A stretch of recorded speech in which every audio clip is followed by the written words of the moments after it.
नमस्कार, 20 मिनट 20 खबर में बहुत बहुत स्वागत है आप सभी का। आपके साथ मैं हूं स्वप्निल। अगले 20 मिनट में आपको राजस्थान की 20 अहम खबरों से रूबरू कराने वाले हैं। तो चलिए शुरू करते हैं 20 मिनट में 20 खबरों का सिलसिला।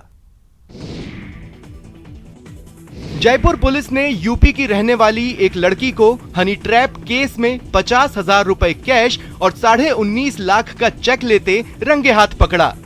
पुलिस का कहना है कि ये लड़की मिस्टर राजस्थान रह चुके अनीस को दुष्कर्म के केस में फंसाने की धमकी देकर 20 लाख की मांग कर रही थी। परेशान होकर पीड़ित पुलिस के पास गया और फिर पुलिस ने ही पीड़ित को चेक और रुपए देकर लड़की को आने को कहा। पुलिस के इस जाल में जैसे ही लड़की फंसी, उसे रंगे हाथ गिरफ्तार कर लिया। अनीश ने मामला दर्ज कराते हुए बताया था कि वो इस लड़की से करीब 5 साल पहले संपर्क में आया था। तब युवती जयपुर मेट्रो में नौकरी करती थी। करीब 1 साल पहले उसकी शादी हो गई। इसके बाद से लड़की ने ब्लैकमेल कर उससे पैसे वसूलने शुरू कर दिए। पुलिस ने बताया कि उसने आरोपी लड़की से पीछा छुड़ाने के लिए अलग अलग वक्त पर करीब 6 लाख रुपए दे दिए। उस लड़की की शादी हो गई। शादी होने के बाद वो महिला वापस आई और उससे फिर वो ब्लैकमेल करके पुरानी फोटों के आधार पे, पुराने रिश्तों के आधार पे और उसको ब्लैकमेल कर दी। उदयपुर के प्रतापनगर थाना पुलिस ने ऑटो चालक की पीट कर हत्या मामले में काफी हंगामे के बाद 3 लोगों को गिरफ्तार कर लिया है। आपको बता दें कि नेशनल हाईवे 8 पर कुछ लोगों ने एक ऑटो चालक की पीट कर हत्या कर दी थी। ऑटो चालक का कसूर इतना था कि उसने अपने ऑटो से 2 बाइक सवारों को ओवरटेक किया था। इससे खफा बाइक सवारों ने ऑटो चालक को रोककर उसके साथ जमकर मारपीट की। इतने में कुछ और लोग इकट्ठा हो गए और उन्होंने भी बचाने की जगह पर मारपीट शुरू कर दी। इसी पिटाई की वजह से ऑटो चालक की मौत हो गई। ऑटो चालक की मौत के बाद उनके परिजनों समेत समाज के सैकड़ों लोगों ने जिला कलेक्ट्रेट पर प्रदर्शन किया। इससे पहले परिजन और समाज के लोग MB हॉस्पिटल के मोर्चरी के बाहर पहुंचे, जहां पर उसका शव रखा हुआ था। यहां पर भी आक्रोशित परिजनों ने आरोपियों के खिलाफ कड़ी कार्रवाई की मांग की। खास बात यह है कि ऑटो चालक के पिटाई का वीडियो भी वायरल हुआ है और लोगों की नाराजगी के बाद पुलिस एक्शन में आई। फिर उन्होंने पिटाई करने वाले 3 लोगों को गिरफ्तार किया है। झुंझुनू की सिंघाना पुलिस ने पपला गैंग के गुर्गों की बैंक लूट की प्लानिंग को फेल कर दिया है। दरअसल पपला गैंग के गुर्गे हथियारों से लैस होकर झुंझुनू के सिंघाना पहुंचे थे। ये सभी जो सिंघाना में ही एक मंदिर समीप बोलेरो में बैठकर सिंघाना के ICICI बैंक को लूटने का प्लान तैयार कर रहे थे। लेकिन सिंघाना पुलिस के पास मुखबिरों के जरिए इसकी खबर पहुंच गई और पुलिस ने जरा सी भी देरी किए बगैर गैंग के 4 गुर्गों को दबोच लिया। इन गुर्गों की गिरफ्तारी पर पुलिस का कहना है कि पुलिस को सूचना मिली थी कि सिंघाना में झटपट बालाजी मंदिर के पास एक बोलेरो में कुछ संदिग्ध सवार हैं, जिस पर SHO भजना राम अपनी टीम के साथ पहुंचे और घेराबंदी कर आरोपियों को दबोच लिया। हालांकि एक बार पुलिस को देखकर आरोपियों ने भागने की कोशिश की, लेकिन 5 में से 1 आरोपी ही भाग पाया। बाकी 4 आरोपियों को पुलिस ने पकड़ लिया। एक अपराधी महेंद्रगढ़ सदर थाने का जो HS है, वो यहाँ से सिर्फ और उसको कागज दी, जिसकी तलाश की जा रही है। सभी आरोपियों से अभी इनके बारे में डिटेल लेने हैं पूरा कि हथियार कहाँ से लाए और योजना इनकी बैंक को लूटने की थी, उसको प्रिवेंट कर लिया गया है, रोक दिया गया उसको। ACB ने झुंझुनू के पिलानी थाने की पीपली चौकी प्रभारी को रिश्वत लेते हुए रंगे हाथों गिरफ्तार किया है। आरोपी ASI से रिश्वत के 25,000 रुपए बरामद भी कर लिए गए हैं। रिश्वत की राशि मारपीट के मामले में नाम हटाने के लिए मांगी गई थी। आरोपी ASI दलीप पूनिया के नाम हटाने के लिए 50,000 रुपए की मांग की थी। इसके बाद सौदा 25,000 रुपए में तय हुआ। सीकर ACB का कहना है कि परिवादी छापड़ा निवासी समुद्र सिंह ने परिवाद पेश किया था, जिसमें कहा गया है कि उनके परिवार में 4 मार्च को एक शादी समारोह था। इस समारोह में परिवार में आपस में झगड़ा हो गया, जिसे लेकर पिलानी थाने में मामला दर्ज हुआ। इसी मामले की जांच के दौरान पीपली चौकी प्रभारी दलीप सिंह ने परिवार के 3 लोगों के नाम हटाने के लिए 50,000 रुपए की मांग की। इसके बाद परिवादी ने सीधे ACB जयपुर मुख्यालय पर संपर्क किया। इसके बाद सीकर ACB ने जाल बिछाकर पिलानी थाने की पीपली चौकी इंचार्ज ASI दिलीप पूनिया को 25,000 रुपए की रिश्वत लेते रंगे हाथ गिरफ्तार कर लिया। एक फौजी, उसका भाई और उसकी मां और बहन को मुलजिम बनाने के लिए उनसे 50,000 रुपए की डिमांड की गई, जिस पर परिवादी ने ACB से संपर्क किया। संपर्क करने के बाद सत्यापन कराया गया तो 25,000 रुपये लेना तय पाया गया। आज 25,000 रुपये देते हुए रंगे हाथों पकड़ा। राजसमंद की भीम थाना पुलिस ने बड़ी कार्रवाई करते हुए अवैध डोडा चूरा ले जा रही एक लग्जरी पिकअप गाड़ी को जब्त किया है। हालांकि इस कार्रवाई के दौरान दोनों ही आरोपी मौके से फरार होने में कामयाब रहे। इस पिकअप गाड़ी में 37 प्लास्टिक के कट्टों में 745 किलो अवैध डोडा चूरा भरा हुआ था, जिसे पुलिस ने अब जब्त कर लिया है। बताया जा रहा है कि इसकी बाजार में कीमत 15 लाख रुपए से भी अधिक है। भीम थाना पुलिस का कहना है कि अवैध मादक पदार्थों की रोकथाम अभियान के तहत लालपुर गांव के पास नाकाबंदी की गई थी। इस दौरान एक तेज गति से आ रही पिकअप गाड़ी को रुकवाने के लिए इशारा किया गया, लेकिन चालक गाड़ी को तेज रफ्तार से मौके से भगाकर ले जाने लगा। इसके बाद टायर ब्रेकर लगा करके गाड़ी का टायर पंचर किया गया और फिर चालक गाड़ी को करीब 200 मीटर दूर ले गया। फिर गाड़ी में बैठे दोनों युवक अंधेरे का फायदा उठाकर जंगल की ओर फरार हो गए। जब पुलिस ने गाड़ी की तलाशी ली तो उसमें से 745 किलो डोडा चूरा बरामद किया गया। दोनों मुलजिम अंधेरा होने से और जंगल होने से भागने में सफल है, जिनका पीछा किया, तलाश की, मुलजिम मिल नहीं पाए। इसुजू वाहन में 745 किलोग्राम डोडा पोस्त जब्त किया गया है। कोटा में धारा 144 लागू होने के बाद भी महिलाओं की ओर से चंडी मार्च निकालने, कलेक्ट्रेट पर नारेबाजी कर प्रदर्शन करने और हंगामा करने के मामले में नयापुरा थाना पुलिस ने पूर्व विधायक समेत 1200 से अधिक लोगों के खिलाफ मामला दर्ज किया है। ये मामला पूर्व विधायक प्रहलाद गुंजल, महिला आयोग की पूर्व अध्यक्ष ममता शर्मा, सुमन श्रृंगी समेत 26 नामजद लोगों और 1000 महिलाओं समेत करीब 1200 से अधिक लोगों के खिलाफ दर्ज किया गया है। आपको बता दें, मंत्री शांति धारीवाल की ओर से सदन में दिए गए बयान को लेकर कोटा में बवाल थमने का नाम नहीं ले रहा है। इसी को लेकर कोटा उत्तर विधानसभा क्षेत्र की सैकड़ों महिलाएं सड़क पर उतर गई और जुलूस निकालकर कलेक्ट्रेट दफ्तर में नारेबाजी कर प्रदर्शन किया और मंत्री का पुतला फूंका। ये सब तब हुआ जब शहर में धारा 144 लगी हुई थी। इसी वजह से इनके खिलाफ केस दर्ज किया गया है। निषेधा के अवहेलना करने के संबंध में प्रहलाद गुंजल, ममता शर्मा, सुमन श्रृंगी जी आदेश की अवहेलना के बाबत में मुकदमा दर्ज किया गया और 1200 अन्य व्यक्तियों के खिलाफ मुकदमा दर्ज किया गया। लीजिए ना मंत्री की चमचागिरी का सर्टिफिकेट साहब, हमने मुकदमा दर्ज कर लिया है। फांसी लगेगी? लोगों के लिए लड़ते हुए बोलते हुए एक नहीं 1000 मुकदमे लग जाए तो भी कोई माई का लाल हमारी आवाज को बंद नहीं कर सकता। अलवर के भिवाड़ी कस्बे से हैरान करने वाली तस्वीर सामने आई है। यहाँ के बाईपास पर स्थित सैदपुर गांव में अवैध रूप से किए जा रहे 2 मंजिला निर्माण को गिराने के दौरान हाइड्रा बीच में से टूट गया, जिसकी वजह से उसका ड्राइवर जख्मी हो गया है। बताया जा रहा है कि अलवर बाईपास पर सैदपुर गांव में रेवाड़ी के रहने वाले दिनेश ने रोड किनारे अवैध निर्माण कर 2 मंजिला पक्की दुकान बना ली थी। इसी अवैध निर्माण को हटाने के लिए मौके पर हाइड्रा और जेसीबी मशीनें मंगवाई गई थी। जब हाइड्रा के जरिए मकान को हटाया जा रहा था तो ये 2 हिस्सों में डिवाइड हो गई, जिससे उसे चला रहा ड्राइवर नीचे गिर गया और जख्मी हो गया। बाद में इसे इलाज के लिए भिवाड़ी उपजिला स्वास्थ्य केंद्र भेजा गया। इसको नोटिस दिया गया था। जब ये बनता हुआ देखा गया तो इसको नोटिस दिया गया था कि आप कोई भी कार्रवाई यहाँ पर नहीं करेंगे, लेकिन इन्होंने उस नोटिस को नजरअंदाज करते हुए, हमारे डिसीजन को नजरअंदाज करते हुए ऊपर उदयपुर के स्वास्थ्य केंद्रों पर चिकित्सकीय व्यवस्थाओं की स्थिति जानने सीएमएचओ डॉक्टर दिनेश खराड़ी ने प्राथमिक स्वास्थ्य केंद्र मसारो की ओवरी का औचक निरीक्षण कर व्यवस्थाओं का जायजा लिया। निरीक्षण के दौरान अस्पताल में साफ सफाई की व्यवस्थाओं पर असंतोष जताते हुए डॉक्टर खराड़ी ने अस्पताल प्रभारी को कड़ी फटकार लगाई। उन्होंने सभी कार्मिकों को पाबंद करते हुए कहा कि चाहे वार्ड हो या लेबर रूम या लेबोरेटरी, सभी जगहों पर वहां कार्यरत कर्मचारी की जिम्मेदारी है कि उसके कार्यस्थल पर साफ सफाई सुनिश्चित हो। इस दौरान उन्होंने अस्पताल प्रभारी को दैनिक रोगी भार, भर्ती मरीजों की संख्या, संस्था पर हुए प्रसव, लैब में हुई जांचों की संख्या का रिकॉर्ड मांगा।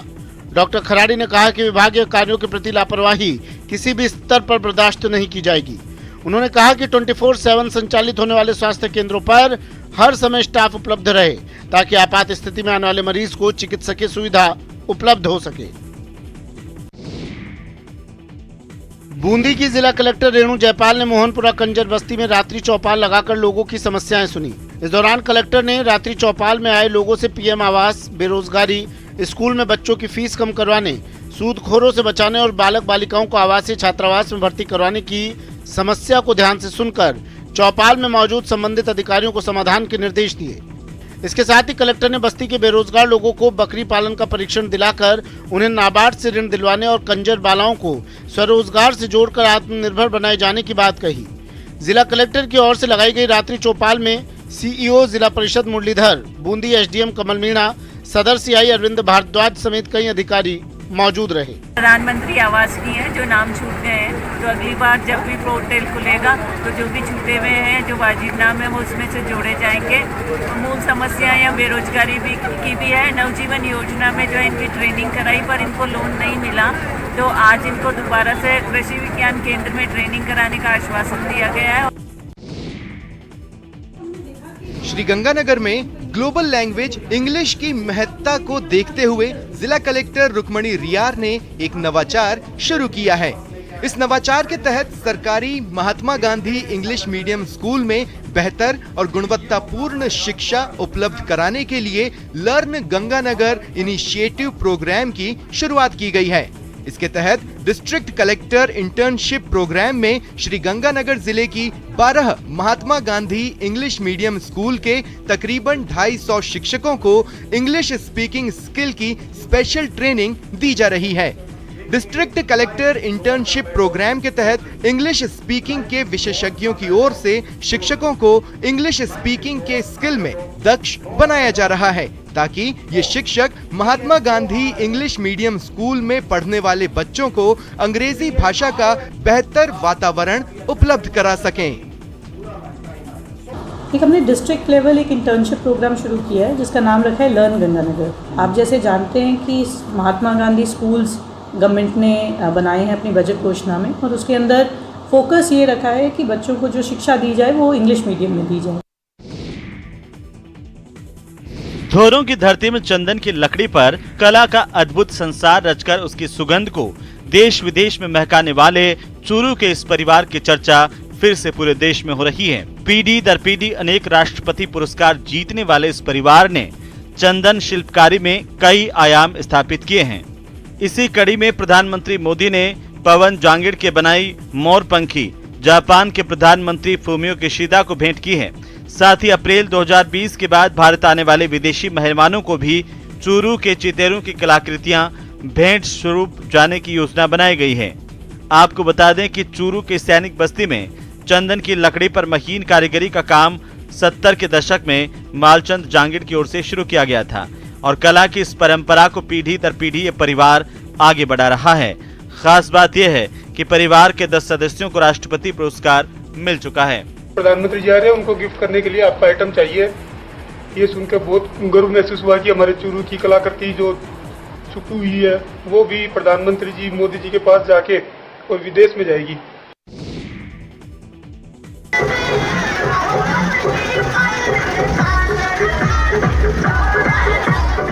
सुजानगढ़ के बिजारनिया बास में बेटी को घोड़ी पर बिठाकर बनौरी निकाली गई।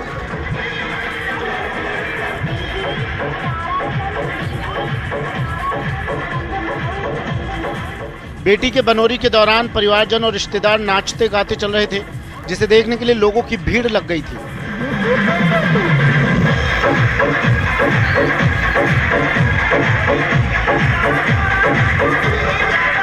आपको बता दें, यहाँ के मगाराम बिजारनिया की बेटी उर्मिला की गुरुवार को शादी होनी है और उसी के उपलक्ष्य में उसके चचेरे भाई मुकेश बिजारनिया ने उर्मिला की बनौरी निकाली।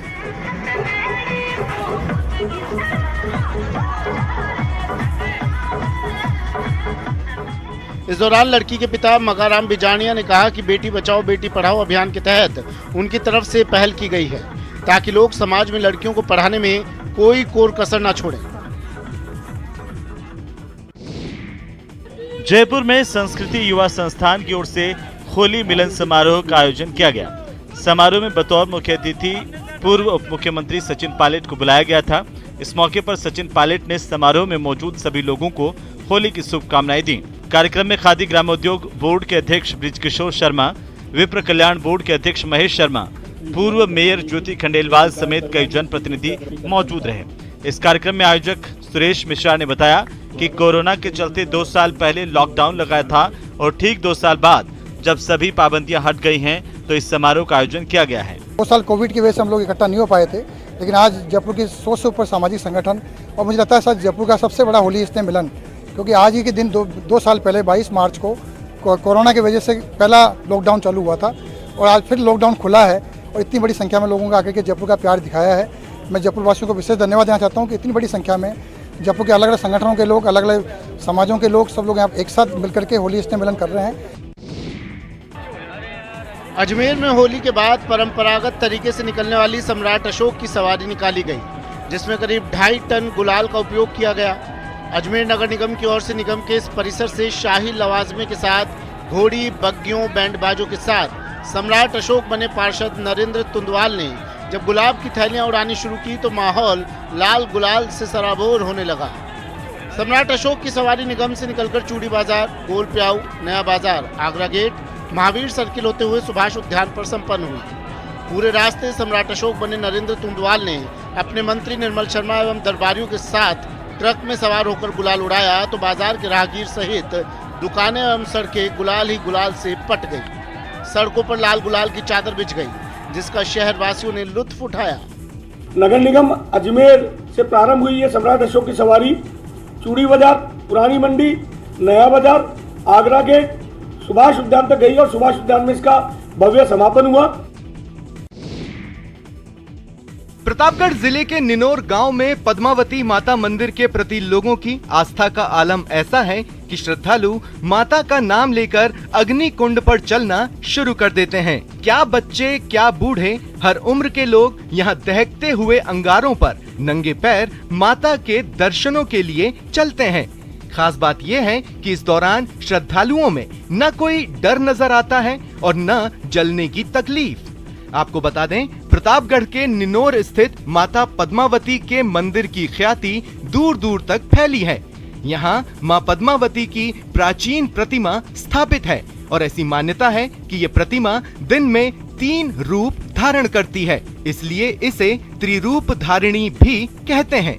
इस मंदिर में हर साल चैत्र रंग पंचमी को मेला लगता है, जिसमें मंदिर प्रांगण में अंगारों की चूल का आयोजन होता है और मंदिर के पुजारी धधकते अंगारों पर चलकर मां पद्मावती के दर्शन करता है, जिसके बाद मेले में आने वाले भक्त अंगारों पर चलकर मां की प्रतिमा के दर्शन करते हैं। वागड़ की होली के अनोखे रंग देखने को मिल रहे हैं। इसमें से एक है कंडों की राड। कंडों की राड में लोग एक दूसरे पर रंग और गुलाल की जगह पर कंडे फेंक कर मारते हैं। डूंगरपुर के सागवाड़ा में नेहरू पार्क के पास कंडों की राड खेली गई, जिसमें हजारों लोग शामिल हुए। वडियों का डूंगरा मोहल्ला की ओर से आयोजित कंडों की इस राड में 50 से ज्यादा युवा 2 गुटों में बंट गए। दोनों तरफ कंडों को सजाकर रखा गया। करीब 3 क्विंटल से ज्यादा कंडों को रखा गया था। ढोल कुंडी की थाप पर लोग खूब नाचे और फिर देखते ही देखते होली का ये खेल कंडों की राड में तब्दील हो गया। दोनों गुटों में बटे युवा एक दूसरे पर कंडे मारने लगे। सड़क पर कंडों के ढेर लग गए। ये कंडे आमने सामने दोनों गुटों के लोगों के साथ ही राड देखने पहुंचे लोगों को भी लगे। कंडे लगने से कई लोग दर्द से कहराने भी लगे, लेकिन वो रुके नहीं। कंडों की इस राड को देखने के लिए लोगों में खासा उत्साह देखने को मिला। कंडों की राड करीब 1.5 घंटे तक चलती रही।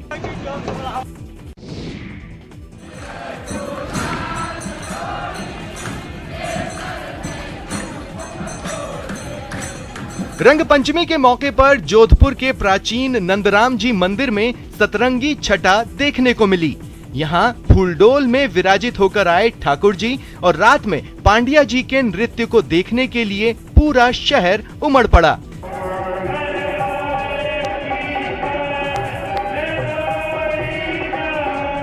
खास बात यह है कि बसंत पंचमी से शुरू हुआ होरिया गायन रंग पंचमी पर पूरे परवान पर था।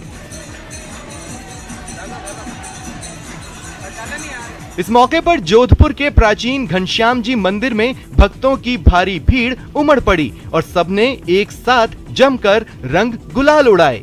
साथ ही ठाकुर जी के भक्तों ने अपने सावरिया के संग केसर की होली खेली।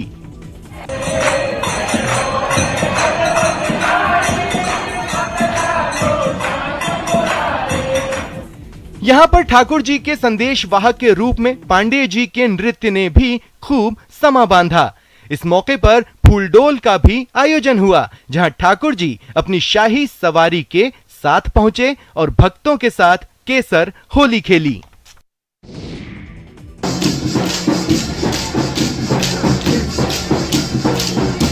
राजसमंद में रंग पंचमी का पर्व हर्षोल्लास के साथ मनाया गया। इस मौके पर श्रीनाथ मंदिर के बाहर मेवाड़ के पारंपरिक गेर नृत्य का आयोजन किया गया।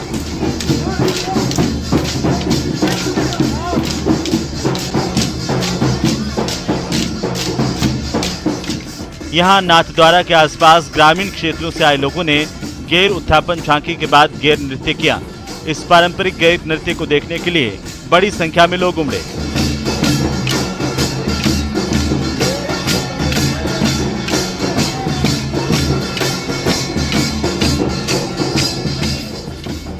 आपको बता दें कि गेर नृत्य सालों पुरानी परंपरा है। साथ ही रंग पंचमी के मौके पर नाथद्वारा के आसपास के ग्रामीण इलाकों के लोगों की ओर से श्रीनाथ मंदिर में गोवर्धन पूजा चौक और मंदिर चौक पर गेर नृत्य किया जाता है। भीलवाड़ा के प्रसिद्ध राम स्नेही संप्रदाय के फूलडोल महोत्सव का समापन हो गया है। रामनिवास धाम की बारादरी में संतों और हजारों भक्तों की उपस्थिति में इस समारोह का समापन देखने लायक था। इस दौरान आचार्य रामदयाल महाराज ने आगामी चातुर्मास उत्तर प्रदेश के वृंदावन में करने की घोषणा की।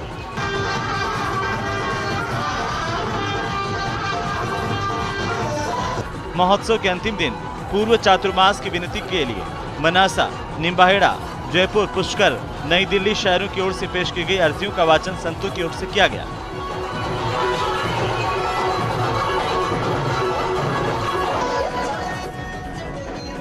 इस दौरान संतों की अगुवाई में गुलाल खेलते हुए भक्तों ने जुलूस निकाला।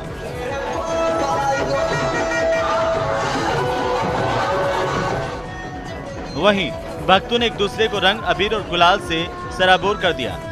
फूलडोल महोत्सव के अंतिम दिन राम स्नेही संप्रदाय की परंपरा के मुताबिक शोभा यात्रा निकाली गई। जैसलमेर के अलग अलग इलाकों में पिछले 5 महीनों से डेरा डाले बैठी कुर्जा पक्षियों ने अब अपने घरों की ओर लौटना शुरू कर दिया है। जिस तरह से इन विदेशी पक्षियों का यहां आने का सिलसिला शुरू हुआ था, उसी अंदाज में अब इनको झुंडों में लौटते हुए देखा जा सकता है।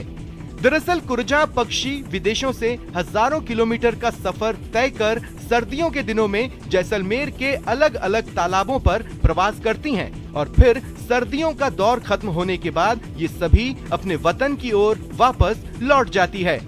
कुर्जा पक्षी कजाकिस्तान, मंगोलिया, चीन, रूस से सर्दियों के दिनों में जैसलमेर आती हैं और जब उन इलाकों में सर्दियां कम हो जाती हैं तब ये वापस लौटती हैं।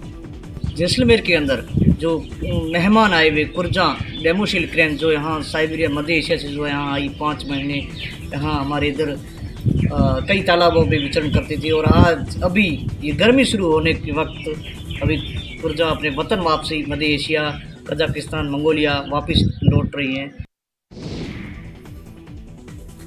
कड़ी मेहनत और दृढ़ संकल्प लगभग कुछ भी संभव